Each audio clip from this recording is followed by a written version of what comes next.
What if a little homework for everybody this week was to utilize your favorite AI platform, whether it's ChatGPT or Gemini or whatever.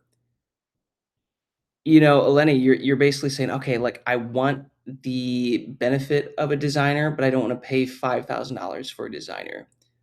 Could you go to ChatGPT and say, "Hey, ChatGPT, you are now an expert fashion clothing designer, and you have helped create all of Lauren Daigle's style and Jamie McDonald style and whoever, all these people," and you're like, "I am also a Christian female artist that is looking to lean into this. I need help creating a style. Can you give me ideas?" If you probably played around with that for a few hours, you might actually land on something that you love. Mm. But seriously, like, I Yeah. think we forget how frequently the amount of power and creativity that we have at our disposal through AI software now to replace very expensive consultations and such.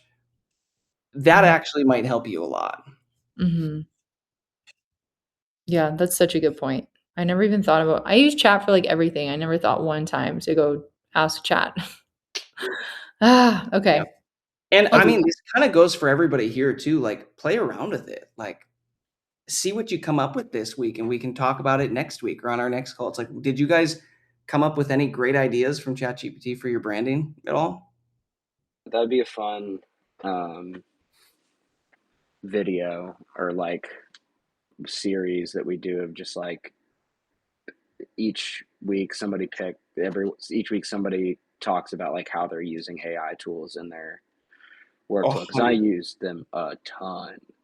Not in a like generative sense, really. I haven't really found a way to like make it generate anything I'm really interested in, like as far as like music or art really goes. But like I have got it linked to my Google Suite, and so I have it referencing Google Sheets. So basically, I have like a pitch chat for every single platform that is linked to a Google Sheet, and I can literally just be like, in my Amazon one, I can just be like, pitch this song, and it knows what Amazon's like fields are, and it will just pull from the data I already put in that Google Sheet.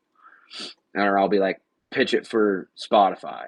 And like, I've already spent like 6 hours building out that chat as to what a Spotify editorial pitch looks like. So, yeah, I think it'd be fun to do a video where like you screen share and go, this is how I'm using AI to, As as a man that makes about 1 billion pitches every year for music. yeah. None of it really. I'm not using it to create the pitch for me. Like that's coming directly from my mouth and the artist's mouth. I'm just using it to wrangle it from a Google sheet. Um, and so I have forms that artists fill out that spill into Google Sheets that ChatGPT automatically grabs and puts into other Google Sheets. And it's this whole thing that I'm constantly tinkering with, and it messes up all the time. And um, but yeah, I mean, if you're not experimenting with it, I highly suggest just hopping in.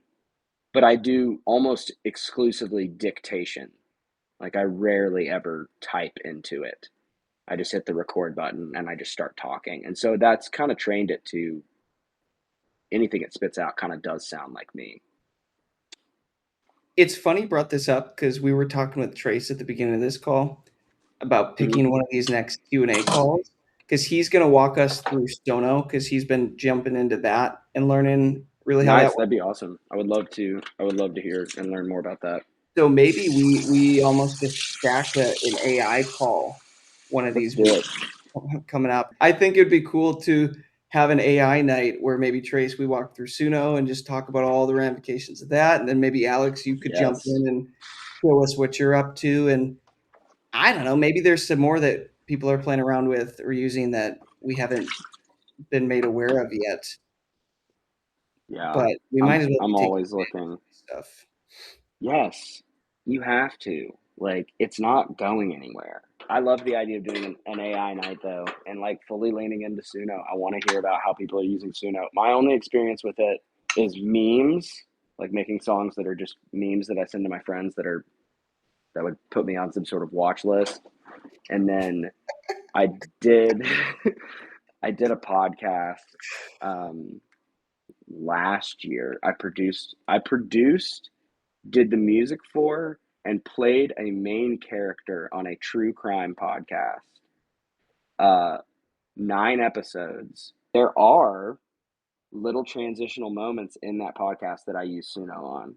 Like I played a lot of it, but 9 episodes, tons of transitions. I got to the point where I was just like, all right. I mean, Suno had just really started to come out at that point.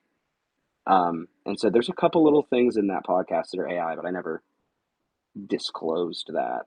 Hmm. And I would say I like performed 90% of the music, and 10% of it is taking those performances and dumping them into Suno and saying, give me some transitions that are like 10 seconds long.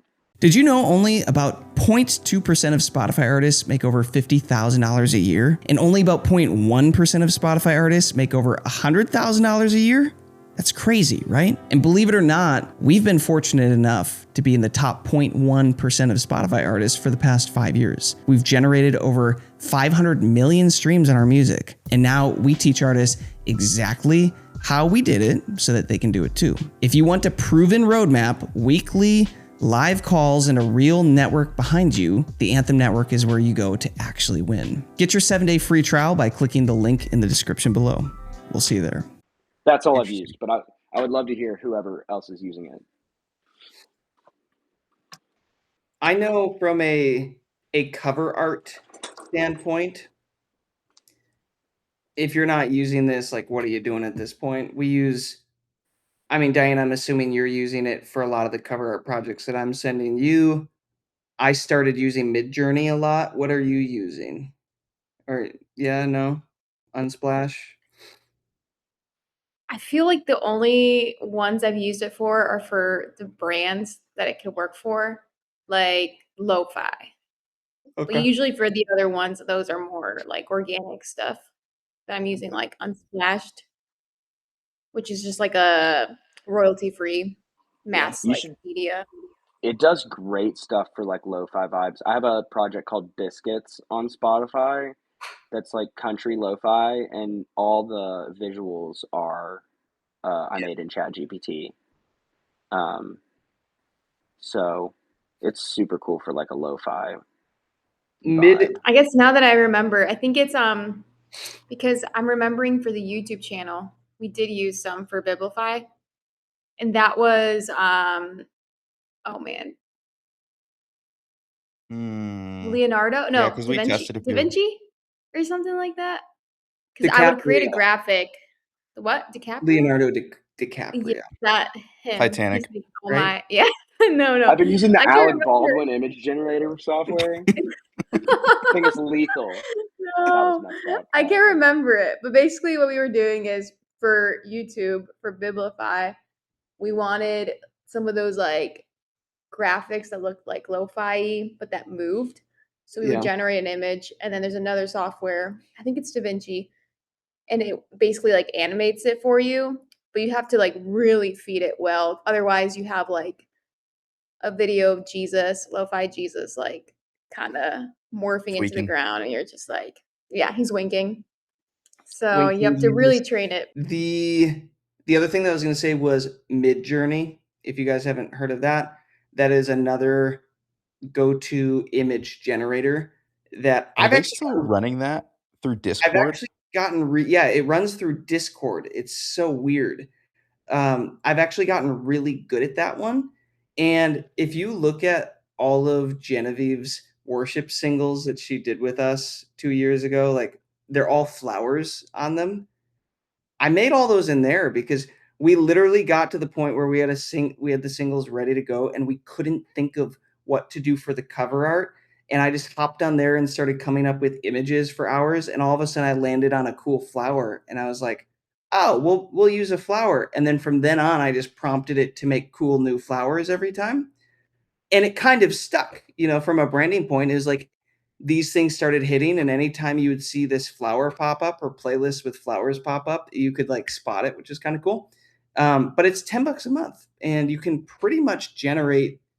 I mean, it's pretty impressive what you can do, and it's not just like lo-fi type stuff. You can pretty much do anything.